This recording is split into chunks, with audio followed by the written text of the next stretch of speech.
நானும் கவினும் ரொம்ப ட்ரூவாக லவ் பண்ணோம். கொஞ்சம் செட்டில் ஆக டைம் தேவைப்பட்டுச்சு.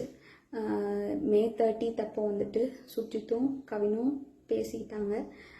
அப்போது அந்த டைமுக்கு வந்துட்டு அப்பா கிட்ட சுஜித் சொல்லிட்டான். அப்பா வந்துட்டு இந்த மாதிரி லவ் பண்ணுறியான்னு என்கிட்ட கேட்டப்ப, இல்லைப்பா நான் லவ் பண்ணல அப்படின்னு சொல்லிட்டேன். ஏன்னா கவின் என்கிட்ட டைம் கேட்டிருந்தான். இன்னொரு 6 months கழிச்சு சொல்லு ப்ளீஸ் அப்படின்னு சொல்லியிருந்தான். அதனால வந்துட்டு நான் வந்துட்டு அப்பா கிட்ட அன்னைக்கு சொல்லலை. அதுக்குள்ளே நெக்ஸ்ட்டு அப்கமிங் மந்த்துக்குள்ளே இப்படி ஆயிடுச்சு. 2 பேருக்குள்ளே என்ன கான்வர்சேஷன் போச்சுங்கிறது தெளிவாக தெரியாது. ஆனால் கவினுக்கு ஃபோன் பண்ணி சுஜித் வந்துட்டு பொண்ணு கேட்க வாங்க, இவ மேரேஜ்க்கு மூவ் பண்ணாதான் அடுத்து என்னோடய ப்ரொஃபஷனை பார்க்க முடியும் அப்படின்னு சொன்னான். அப்படிங்கிறது எனக்கு தெரியும் கண்டிப்பாக. அதுக்கப்புறமா வந்து 27 என்ன நடந்துச்சு அப்படின்னா, அன்றைக்கி கவின் வராங்கிறது எனக்கு தெரியாது. நான் 28 ஈவினிங் தான் வர சொல்லியிருந்தேன். அவங்க தாத்தாவுக்கு தலையில் சூச்சர்ஸ் இருந்ததுனால நான் வந்துட்டு ரூம் பார்த்துட்டு அட்மிட் பண்ணணும்னு யோசிச்சிருந்தேன்.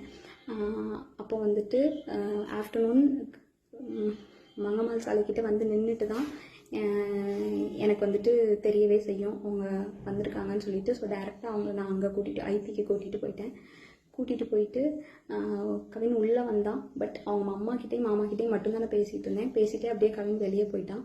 அங்கேருந்து கிளம்புறப்பந்தான் அவங்க அம்மாவும் கிளம்புறப்பந்தான் கவின் எங்கே அப்படிங்கிறதே நாங்கள் யோசித்தோம். நான் ட்ரீட்மெண்ட் ப்ரொசீஜர்ஸ்லாம் எக்ஸ்பிளைன் பண்ணிகிட்டு இருந்தேன். அப்போ யோசிச்சுட்டு நான் வந்துட்டு சொன்னேன்.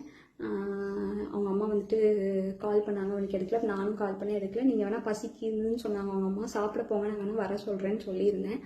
அதுக்குள்ளே இப்படி ஆயிடுச்சு.